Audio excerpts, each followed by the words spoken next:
Hello అండి, welcome to my YouTube channel Padma's kitchen. Friends, ఈరోజు మన రెసిపీ వచ్చేసి గంగవాయల కూర పప్పు అండి. మామిడికాయ వేసి చేశాను. ఈ మామిడికాయలు సమ్మర్లోనే వస్తాయి కాబట్టి నేను ఈ పప్పు కూడా సమ్మర్లోనే చేస్తానండి. చింతపండు వేసి చేస్తే అంత టేస్టీగా ఉండదు, సో సమ్మర్లోనే చేస్తాను. గంగవాయల కూర కూడా చాలా లేతగా ఉందండి. పప్పు అయితే చాలా బాగా టేస్ట్ కుదిరింది.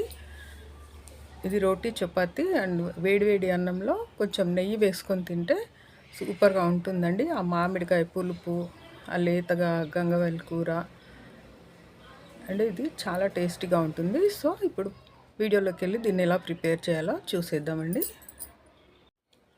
ముందుగా నేను ఒక కప్పు కందిపప్పు, ఒక పిడికడు శనగపప్పు అండి, ఒక గంట పాటు బాగా నానబెట్టాను. నానబెట్టిన తర్వాత ఒక హాఫ్ టీ స్పూన్ పసుపు వేసాను.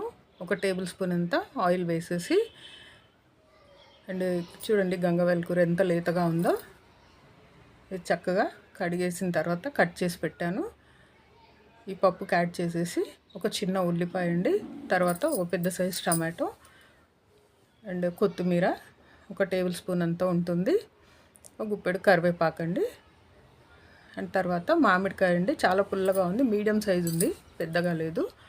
సో ఈ టెంకతో సహా ఇందులో వేసేసుకోండి, చాలా సూపర్గా ఉంటుంది అసలు. తర్వాత కూర కారం అండి, ఇది కూర కారం కాబట్టి నేను 2 స్పూన్స్ వేసుకున్నాను. ధనియాల పొడి కూడా ఇందులోనే యాడ్ అవుతుంది కాబట్టి సపరేట్గా ధనియాల పొడి నేను వేయలేదు. సో ఇవన్నీ యాడ్ చేసిన తర్వాత మూత పెట్టేసి కరెక్ట్ 4 విజిల్స్ వచ్చేంత వరకు ఉడికించుకోవాలండి. 4 విజిల్స్ వచ్చిన తర్వాత ఆ ప్రెషర్ అంతా పోయిన తర్వాత మూత ఓపెన్ చేసి చూడండి. ఒకసారి కలిపి చూస్తే మనకు తెలుస్తుంది పప్పు చాలా మెత్తగా ఉడికిపోయి ఉంటుందండి.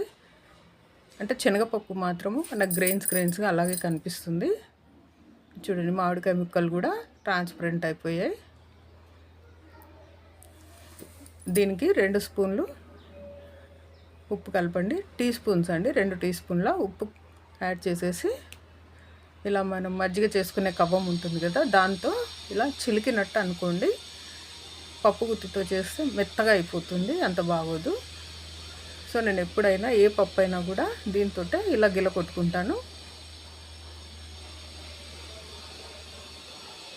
ఈ కవ్వంతో ఇలా చిలుక్కుంటే పప్పు అంతా మెదిగిపోతుంది. అండ్ ఇందులో మనం వేసిన ఆకుకూర, టమాటోలు, ఉల్లిపాయలు కూడా అక్కడక్కడ మనకు కనిపిస్తుంటాయండి. అలా కనిపిస్తుంటేనే మనకు తినడానికి ఇంట్రెస్ట్ అనిపిస్తుంది పప్పు. మరీ మెత్తగా మ్యాష్ చేయొద్దు, ఇలా చేసుకుంటే సరిపోతుంది. ఇప్పుడు పప్పులో తాలింపుకి ఒక చిన్న ప్యాన్ పెట్టేసుకోండి, ఆయిల్ వేయండి పప్పుకు సరిపడా. తర్వాత కొన్ని జీలకర్ర, ఆవాలు యాడ్ చేయండి. ఇవి చిటపట అన్న తర్వాత కొన్ని ఎండుమిరపకాయలండి, ఒక 4 వేసాను నేను. ఇలా ఎండుమిరపకాయలు వేసేసి అవి కూడా కొంచెం వేగిన తర్వాత కరివేపాకు యాడ్ చేసేసుకోవాలి.